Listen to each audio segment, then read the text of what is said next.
ಭಟ್ಕಳ ತಾಲೂಕಿನ ರಿಕ್ಷಾ ಚಾಲಕರ ಸಂಘ, ತಾಲೂಕು ಆಸ್ಪತ್ರೆ ಭಟ್ಕಳ, ತಾಲೂಕು ಆರೋಗ್ಯಾಧಿಕಾರಿಗಳ ಕಚೇರಿ ಹಾಗೂ ಉಡುಪಿ ಜಿಲ್ಲಾಸ್ಪತ್ರೆಯ ರಕ್ತನಿಧಿ ಇವರ ಸಂಯುಕ್ತ ಆಶ್ರಯದಲ್ಲಿ ಭಟ್ಕಳದಲ್ಲಿ ಬೃಹತ್ ರಕ್ತದಾನ ಶಿಬಿರವನ್ನು ಯಶಸ್ವಿಯಾಗಿ ಆಯೋಜಿಸಲಾಯಿತು.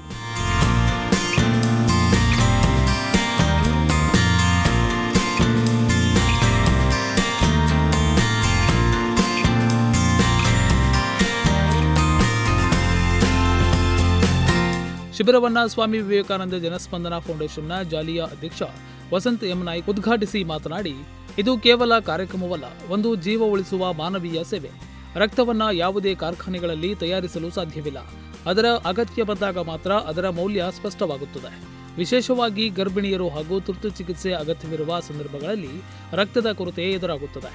ಇಂತಹ ಸಂದರ್ಭದಲ್ಲಿ ರಿಕ್ಷಾ ಚಾಲಕರು ಸೇವಾಭಾವದಿಂದ ಶಿಬಿರ ಆಯೋಜಿಸಿರುವುದು ಸಮಾಜಕ್ಕೆ ಸ್ಫೂರ್ತಿದಾಯಕ ಎಂದು ಹೇಳಿದರು. ಇದೊಂದು ಕೇವಲ ಕಾರ್ಯಕ್ರಮ ಅಲ್ಲ, ಇದೊಂದು ಜೀವ ಉಳಿಸುವಂತ ಒಂದು ಕಾರ್ಯಕ್ರಮ. ನಾವು ಕೊಡುವಂತ ಒಂದು ಹನಿ ರಕ್ತವೂ ಕೂಡ ತುಂಬ ಬೆಲೆ ಇದೆ. ಈ ರಕ್ತ ಅನ್ನೋದು ಯಾವ ಫ್ಯಾಕ್ಟ್ರಿಯಲ್ಲೂ ಕೂಡ ರೆಡಿ ಮಾಡ್ಲಿಕ್ಕೆ ಆಗೋದಿಲ್ಲ.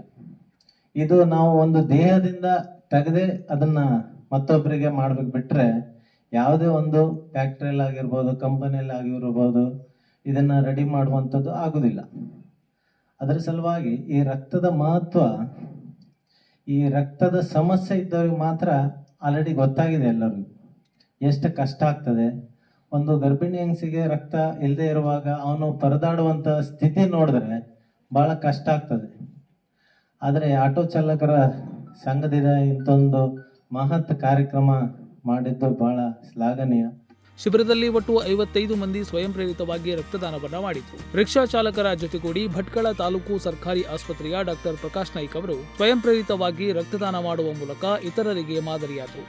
ಕಾರ್ಯಕ್ರಮದ ಅಧ್ಯಕ್ಷತೆಯನ್ನ ತಾಲೂಕು ಆಸ್ಪತ್ರೆಯ ಆಡಳಿತ ವೈದ್ಯಾಧಿಕಾರಿ ಡಾಕ್ಟರ್ ಅರುಣ್ ಕುಮಾರ್ ಎನ್ಎ ವಹಿಸಿದ್ದರು.